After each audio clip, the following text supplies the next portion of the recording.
and welcome to Atop the Fourth Wall, where bad comics burn. Patreon-sponsored review time again, and no, Peter Parker did not make another deal with the devil. I said last week that Spider-Man made a deal with the devil again, and we live in an age when we have like 8 people running around under the same code name at any given time in comics. At this point, most of you should be familiar with Miles Morales thanks to Into the Spider-Verse, and if you haven't seen it yet, do it! It's an amazing animated movie, not just for its very good story, but for the absolutely breathtaking animation style. But in terms of comics, as a reminder, in the Ultimate Universe, Peter Parker eventually died, and Miles, who was also bitten by a radioactive spider due to convoluted shenanigans, took on the mantle. Peter also eventually got over the whole being dead thing because comic books. Due to crossovers and event comics and so many things that happened, Miles and his supporting cast ended up being transported into the main Marvel Universe, where he remains today. Anyway, let's talk about this team he was a part of. The Champions were originally a team from the 70s, without much reason to have them be a team, consisting of Black Widow, Ghost Rider, Iceman, Hercules, and Angel. If that wasn't bad enough, the book had inconsistent publishing, releasing only 17 issues in 2 years, and fledgling sales. Honestly, their most memorable outing was when they guest starred in Marvel's Godzilla comic, with Hercules being one of the few people in the Marvel Universe who actually made a dent in the King of the Monsters. Marvel didn't really use the team name for 40 years, despite it being a pretty obvious moniker for a superhero team, apparently due to copyright issues with Heroic Publishing, which made the Champions tabletop RPG and subsequently a comic about it. Thus we have the Champions we're talking about now, where it's more of a team of teenage superheroes. This book was initially launched in 2016 in the wake of the event comic Civil War II, with heroes disillusioned by the Avengers. This included Miles, the Sam Alexander Nova, Amadeus Cho, who has become the Hulk in the meantime since we last saw him in World War Hulk, Viv Vision, the android daughter of the equally android Vision, no doubt as part of an elaborate conspiracy that Patrick Stewart needs to sort out, a time-displaced teenage version of Cyclops, again because comic books, and finally their leader, Miss Marvel, Kamala Khan. By the way, I did try to research the pronunciation of her name, but there is some debate about that, with it ranging from Kamala to the more common Kamala, and apparently her original creator, G. Willow Wilson, going for more Kamala. I'm gonna go with that one, since I tend to err on creator intention unless I have a reason not to. I can't speak to the quality of the book itself, but sales and reviews were initially strong before dropping off considerably in 2 years. Instead of just canceling the book outright or making an effort to try to increase the sales of that book, Marvel deferred to the standard strategy in the comic book industry nowadays: relaunch with a new #1, which is where we pick up. A new volume launched the month after the previous volume ended. It's such a successful strategy that the book lasted all of 10 more issues before biting the dust. Which is a real shame because from the issues I've read, it was not a bad comic. Let's dig into Champions, Volume 3, number 1 to 4, Beat the Devil, and I'll show you. Welcome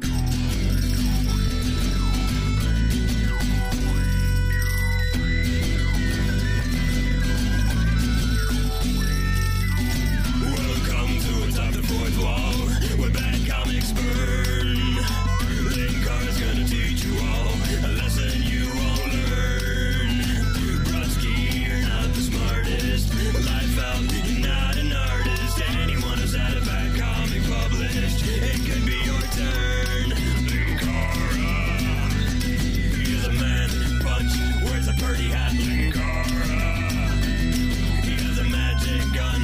Where'd he purchase that? Linkara, coins, robots, Amazons and trucks. Linkara, this comic sucks. Linkara. We are the champions, my friends. Reading from a trade and no looking at the covers. We open on a montage of various teen superheroes engaged in activities across the globe. Just to get this out of the way now, the relaunch's premise involved creating a massive network of teen superheroes to become part of the Champions, so they have a pretty sizable roster, so forgive me if I don't end up talking about all of them. The world still needs heroes. Well yeah, how else is Marvel gonna do an event comic without heroes to fight each other? And there are heroes all over the world. We're shipping heroes all across the globe. Look for them in your local department stores in March. April in the UK. The narrator, Miss Marvel, explains that people from around the world banding together to protect it in a larger organization is the entire point. She just became leader of the champions and decided this larger recruitment and mobilization will make a difference. She, with the help of Viv and Miles, are coordinating 3 different teams on 3 different missions at once. The first group, in Culiacan, Mexico, is dealing with some human traffickers. While the main force engages the traffickers, their newest member, an Indian boy named Kureshi, creates a portal to help the kidnapped girls escape. Hello, safe good, and help escape. Spanish mine very terrible. Esa verdadera vergüenza tuya eres. Es bueno que español hable mejor. Soy yo. We join Team 2 over in the Kochi Prefecture in Japan, where they're going to help rescue people from damaged buildings along the coast during a storm. Among them is the latest iteration of Power Man, who can harness chi energy from people and locations around him to grant him superior strength and fortitude. Chi flow has been disrupted by the storm, but I'm still picking up tons of ambient cultural energy from local shrines and important historical sites. Although there's one nearby that feels really weird. Anyone ever heard of something called Kurozu Cho? Here we see Nadia Van Dyne, aka Hank Pym's daughter from his first marriage, and aka the Unstoppable Wasp, who sadly was stopped when her book, like Champions, was cancelled twice due to low sales. She flies into some wreckage to look for survivors trapped under some debris. A yokai! No, Granny, it's a superhero. While correct, you shouldn't discount that possibility. This is a superhero universe. I fully expect there to be, like, grudge girls and other evil spirits just around every corner in both Marvel and DC.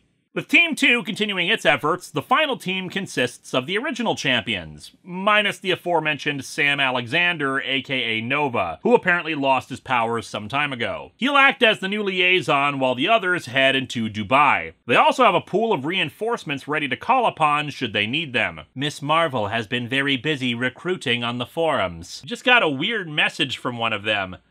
Natural male enhancement for low prices? Here's a strange editor's note regarding the term forums. An online community chat area where young superheroes share knowledge and gossip. Okay, like even if we assumed that the target demographic for this was not comic book readers already, I'm pretty sure most people know what forums are. They're heading in to deal with Zizax, an energy being made of electricity that's destroyed a power plant. They have a plan to utilize a battery containment field on him. Miss Marvel, despite some nervousness about the ambition of 3 missions at once, thinks that as friends and heroes, they can do anything. And on the next page, we see that does not seem to be the case, given the red tint and pained facial expressions from everybody, including poor Viv, who apparently overclocked her CPU a bit. Worst part is, they'll call a specialist out to fix her, but it'll be scheduled during some stupid time of the day, and they have to wait by the door for like 6 hours for the window of their arrival, only for them to claim they showed up when they never really did, and they have to start the process all over again. Strangely though, on the next page, everything's fine. They've got Zizax's energy form in the containment battery and everyone's celebrating, especially as the first team is arriving back after rescuing 27 girls from the traffickers. We were warriors! No, champions! The Warriors are a completely different team of young superheroes. Sam congratulates Miles on a job well done, but he shrugs it off and goes back to his room. Amadeus Cho tells Sam to back off, confusing the hell out of him. Meanwhile, the Japan team returns after their own successful mission, one team member in particular welcoming Power Man to the champions. He doesn't know who she is. I am the Locust! I protect the lost, the wandering, and the nomadic. I'm a friend to the forlorn and an ally to all. Ah yes, the Locust, an animal commonly associated with being a savior of mankind and friend to all children. Kamala gives a speech to the assembled heroes, though it takes them a second to quiet down as some ask her random fan questions. I can't believe they made a soda called Terrigen Mist. I know, right? The Cuba Cola people are really running out of flavor ideas. In the background, there's some character stuff happening between Viv and Riri Williams, aka the heroine Ironheart. Long story short, Viv has a crush on Riri, kissed her in the final issue of her book. Riri is uncomfortable about the crush and not helped by Viv's social awkwardness in regards to relationships. It's character stuff that doesn't actually affect the storyline here. Anyway, after the speech, Kamala notices that neither Sam nor Miles were at the gathering, so she goes to find them. Sam is just feeling down about Miles and Amadeus, so she heads to Miles' room to get an explanation. She barges in and wants to talk since he's dealing with stuff, but since he won't explain himself and just angrily demands she leave, she starts questioning her own leadership potential. However, as she walks away and Miles is left in his room, we see he's not alone. Mephisto is there in all of his flames, and totally not the devil, I don't know why you keep calling him the devil, glory. Isn't this everything you hoped for? Well, I didn't want my room to be on fire, so... Heading into issue 2, we get a flashback to the events that transpired with the team in Dubai. Sam is in the team's mobile bunker, aka a plane, and lamenting how much he misses having the Nova Corps helmet. How much he wishes he was fighting alongside his teammates. And how much it sucks to just be spending time hanging out with the flying green dog that apparently is the team mascot. Admittedly, I don't see that as a downside, but I don't know, maybe this thing pees acid or something. Anyway, Spidey is in the process of rescuing civilians. Amadeus works on the battery containment, and Miss Marvel and Viv are directly engaging Zizzax. During the battle, Zizzax keeps absorbing more electrical power and it creates a ton of interference, so they can't get in touch with Sam. It's taking 30 seconds for Amadeus to calibrate the battery container, but in happier news, Miles rescues a young girl who is about to be blasted. "You saved my life!" It's what we do. Get out of here and stay safe. "1,000 blessings to you, Mr. Spider." One of those blessings was apparently the ability for her to speak in English. I mean, yeah, it's certainly possible that she knows it. It's just, she's a little kid and was just almost killed, and the United Arab Emirates' official language is Arabic, so... Both Miss Marvel and Viv get zapped by Zizzax. It fries Viv's systems, though with Miss Marvel it just disrupts her stretching powers, which sadly happens just as Zizzax blasts a building that falls on top of them. Miles and Amadeus survive, but the two girls are dead. Okay, I know this isn't the time, Kamala, but some constructive criticisms on your leadership choices are in order.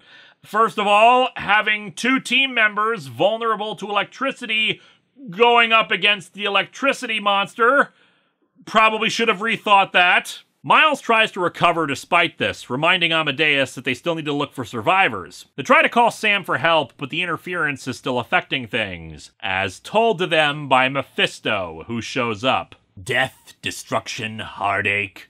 Things look pretty grim, gentlemen. I mean, geez, I thought DC cornered the market on dead teenagers, but here we are. Amadeus rejects Mephisto's very existence. "The devil's not real! This is all—" You've punched aliens, monsters, and gods, but the devil is a turn too far, eh? Of course it is! After all, you're not really Satan! He's a totally different guy! I mean, functionally, it's kind of semantics at this point, so... Devil's not real, QED! Mephisto has come to offer them a chance to fix everything. Amadeus points out that it's a trick. Life is a trick. It's a boggling series of unlikely interconnected moments strung together to bring us to the here and now. Who'd have thought the devil would be an existentialist? Miles wants to know if he wants their souls, but Mephisto says no. He has plenty of damned souls and gets them on a daily basis. He says this boon is without any cost. He'll reverse time to just before the mission started so they can do things differently and wants nothing in return, claiming that he just likes to be unpredictable. Amadeus doesn't want to, but Miles, still grieving, especially after losing Kamala, tells him to do it. And indeed, time is reversed with a grin from Mephisto. Oh my God, I can't believe they ruined 2 Spider-Men now! That's it, Marvel! I don't have a problem with this. At all. Let's break down exactly why this works and not one more day, shall we? The first reason should be the most obvious. Peter Parker and Miles Morales are not the same character. Peter is an adult who, from his characterization, does not compromise or make deals like he did with Mephisto, especially when the sacrifice would be his marriage. He has the life experience as an adult that should tell him that his aunt would not want this, plus the actual in-universe story that said she wouldn't want this, but that's neither here nor there, and that he has to accept that his aunt was going to die sometime, even if it was because of his role as Spider-Man. She accepted the risk when Peter talked to her about unmasking himself. Miles, on the other hand, is a teenager. He doesn't have the same complete and utter moral compass that Peter would, mostly because of his inexperience. Hell, being a teenager means his emotions would be considered stronger and overriding any rational thought he has, which brings up the second point. Peter had a whole day to consider the offer from Mephisto with Mary Jane, and he accepted it when all reason should tell him it was wrong and a bad idea. Here, Mephisto tells Miles that he needs to decide quickly or he'll change his mind, so he doesn't have time to think of the potential ramifications of his decision and what Mephisto might actually be after. And then there's the third point with that. With Peter, Mephisto actually demanded something that should have been more important to him: his love and marriage to MJ for what could have been a trick. Like, maybe he heals her bullet wound, but then Aunt May dies in a car crash a day later or something. Here, Mephisto is claiming no strings attached, not knowing the lesson that the Kingpin once spoke. The best puppeteers never use strings. And finally, most importantly, Peter and MJ's memories were erased that the deal ever happened, robbing us of the potential story opportunities that would have made it slightly more palatable. The guilt and regret over making such a decision and realizing too late that it was a mistake. It just makes it a stupid retcon with no actual consequences for the characters. Here, not so much. Miles remembers everything, and it tears him apart. Let's continue. The time reversal does get the attention of a lot of magic users because of how it works, though it seems odd that they can notice that, but not, like, go to the astral plane or something to investigate, especially since this is like the second time something like this happened in only a couple years from their perspective. Anyway, both Amadeus and Miles remember what happened, and Amadeus now knows the calibration for the device, activating it earlier while Miles keeps Zizzax distracted, and he even calls Sam to get in closer to override the interference. It works, and Zizzax is contained, nobody dead. Well, not exactly. As we see at the end of the issue, the girl that Miles saved, without him there to save her, as in the original timeline, she is most certainly dead. I guess the comic needed to kill some children for karmic balance or something. Issue 3 opens with an alien scavenger going through a crashed ship on another world until he finds some kind of stasis pod still intact and opens it, unleashing a woman with 2 different eye colors who wants to know where she is. Never mind, meat sack. You don't matter. Nothing does.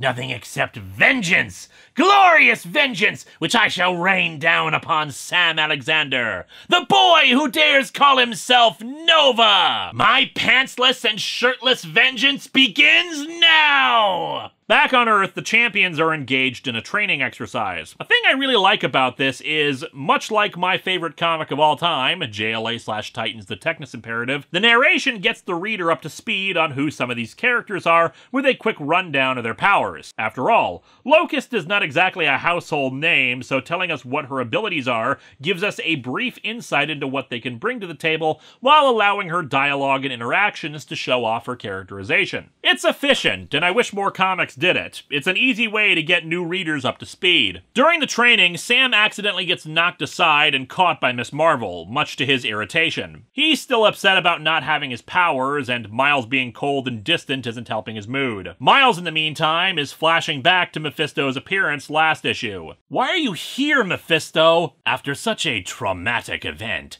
it's common for mortals to feel many different intense emotions. Frustration, regret, despair. I thought you might need someone to talk to. I know that sounds weird coming from me, but like, I've been watching a lot of Steven Universe lately and realized that maybe some kids really need therapy, and I'm feeling kinda guilty about my part in all this. Amadeus stops by to talk to him about it. Miles isn't sure he did the right thing, but the simple fact is, as Amadeus says, he made the choice and they have to live with it. In the end, they saved lives and that's what's important. However, that just makes Miles realize that he never rescued the little girl in the revised timeline. He goes to Qureshi, whose superhero name is actually Pinpoint, and asks him to create a portal back to Dubai. As the champions reboard the flying bunker, Viv says that there's some sort of violent protest happening at Worthington Industries, and they could be there in a few minutes to help quell it. The X-Men would normally handle it, but apparently they were missing and presumed dead at the time this comic came out. While they start to leave, Qureshi returns and they ask him why he wasn't at practice. And he mentions that he teleported Miles somewhere. Spidey? Where'd you take him? I don't want you mad at me, but I don't want him mad at me either. Can we maybe kind of pretend I didn't just say that? Man, this divorce is gonna be messy. We cut over to Worthington Industries, where there's a single member of the X-Men left to defend it from the anti-mutant crowd. Suraya Kadir, aka Dust, a Sunni Muslim girl with the power to transmogrify into a sandstorm. She forces them back as the rest of the champions arrive to try to calm things down. The crowd wants to destroy the statue of the X-Men that's there, and the rest of the security forces fled when the mob stormed the courtyard. The crowd starts getting riled up again, especially as they start accusing the champions of being mutants themselves, but before they can figure out anything, that woman who is freed from the stasis chamber arrives and crashes into the mobile bunker to confront Sam. He identifies her as Caldera. I don't know anything about her, but props for locating him in the middle of a planet right out of nowhere and arriving at the worst possible time. That takes skill. Back in Dubai, Miles arrives at a makeshift memorial for those who died in the attack. Second Spider? Do you mean me? That's how your name is translated in Arabic. The newspapers call you the Second Spider. We call Ben Reilly version 1.1. He finds the mother of the girl who was killed, Farida, and expresses his sorrow for not saving her, but while sad, she's not upset at him. None of this is your fault. You did all you could. My daughter Farida's death was God's will. Yeah, Satan is part of God's will too, right? Right? Miss Marvel arrives via Pinpoint's portal, ending issue 3 with her telling him to talk to her. Issue 4 picks up right from there, with her asking him to trust her just like she trusts the rest of her teammates. But enough about that whole character development stuff. Back to Sam trying to not get sliced and diced by a lady out for revenge. Caldera, former assassin employed by the Black Order, current seeker of vengeance against Sam Alexander. Interested in forming a long-term relationship. Must like cats. Caldera was apparently locked away in Nova's own comic, and she's still pissed about it. Over and over I replayed your deception in my mind and imagined how beautiful it would be to see your life-sustaining organs spill out in front of me. As opposed to all those organs that are not life-sustaining. It's not as fun watching those spill out. The ship is going to crash and Sam gets blown out of it, but his teammates catch him. Caldera, being rather single-minded, leaps out after him, tackling Amadeus along the way and crashing to the ground with him. Dust intercepts her next, and fortunately Caldera's swords are really not useful against someone who can turn into sand. Viv manages to safely crash the mobile bunker to the ground with minimal property damage and no casualties, so that's also good news. With Caldera pacified for the moment thanks to Dust, Sam admits to her that his Nova helmet is gone, taken by the Nova Corps. She's pissed because she thinks it'd be meaningless to just kill some kid and wants him at his full strength so the victory will be that much more glorious. She offers to take him to the Nova Corps to steal it back, much to the objection of everyone else there, but instead of trying to stop her, they just stand around and watch as Sam accepts. He reasons that he needs to get her away from Earth, he wants the helmet back anyway, and that she's his problem and not theirs. I'm beginning to see why the Nova Corps took it away from you, you moron. And so the two fly off with everyone just standing around gawking. I mean, even for inexperienced teenagers, this is a stupid, stupid call. Back with Miles and Kamala, he finally admits what he did. The deal with Mephisto to save their lives. Amadeus and I got a cosmic do-over. But the save file got corrupted and now I can't do it again! But then there's the source of his guilt. Sure, he saved plenty of other people, but Farida is now dead when he had saved her originally. Whoever she could have been is gone now, her life traded for Kamala's. She does not take this well, especially since this indicates that, as the leader, she messed up the mission and people died. However, Miles encourages her to stay on, that the champions still matter and need her. He, on the other hand, will be quitting because he can't face the others after what he's done. I need to figure out who I am, how much this mask is going to take from me, and if I can still live with that. And he swings off, leaving Kamala to fall to her knees and weep. Miles, I know you were going for the dramatic exit and all, but you realize you're still in Dubai, right? I think you might need to call for a lift or something. Also, check out these two panels. Where is that web line attached to? We cut to Hell, where Mephisto is talking with his son, Blackheart, about this. Blackheart is currently confined to a rock face and is curious why Mephisto did all this. Oh, Blackheart, my boy, you know I delight in bringing great suffering to all Spider-Men. Okay, Marvel, even if you never undo one more day, why has there never been a Spider-Verse comic sequel where, like, all Spider-Men across space and time take on Mephisto? Young heroes like this have a purity of spirit that could prove troublesome if allowed to reach adulthood. Far better to build doubt within and corrupt their souls now, while they're still nascent and vulnerable. The boy's innocence wouldn't let him make a deal with the Infernal and just walk away. He couldn't live with the secret, and neither of them can live with the truth.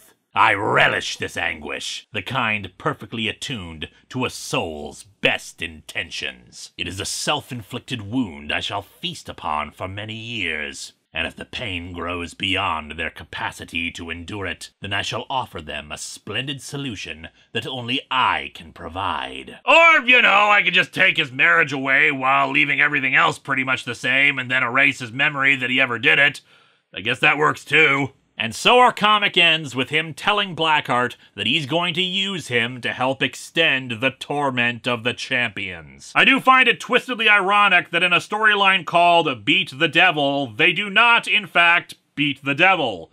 Nor has Spider-Man ever beaten him. The Flash has, though, so good for Wally. This comic, as I said at the beginning, is not bad. It's actually pretty dang good. Despite it being billed as a 4-parter, I don't really see it that way. This is a story serialized, much in the same way the new Teen Titans was back in the 80s, building up several plot points at the same time until they come to a head later on. And that's definitely to its advantage. The melodrama and character work are very strong. Sure, it's got a large cast, but most of the focus is on the core team of champions and their various tribulations and interactions. The stuff with Mephisto would get some resolution later on, Miles returning to the team and accepting what he had done, even if he had to live with the guilt of it. In the final issue of the book, the entire team even told Mephisto to piss off and not offer any more deals and all that. It's a shame that the book didn't last longer. This was good writing and good artwork. A great kind of read that really showed off how modern comics can still have fun and tackle heavy subjects while not getting so dark as to just be depressing to try to get through. The trade also includes 2 more issues which were tie-ins to an event Marvel had at the time, which makes me wonder if this was supposed to be a 6-parter focused on the Mephisto stuff, but editorial mandates regarding the event crap forced it to be reduced and resolved later. Next time, another bizarre crossover, and another one involving Transformers. It's time to see what happens when the robots in disguise meet the crew of the Enterprise.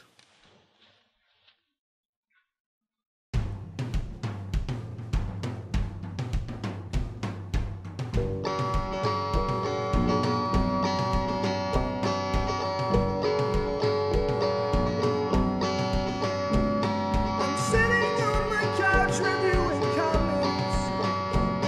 The worst birds that you will ever see. It's sad that comics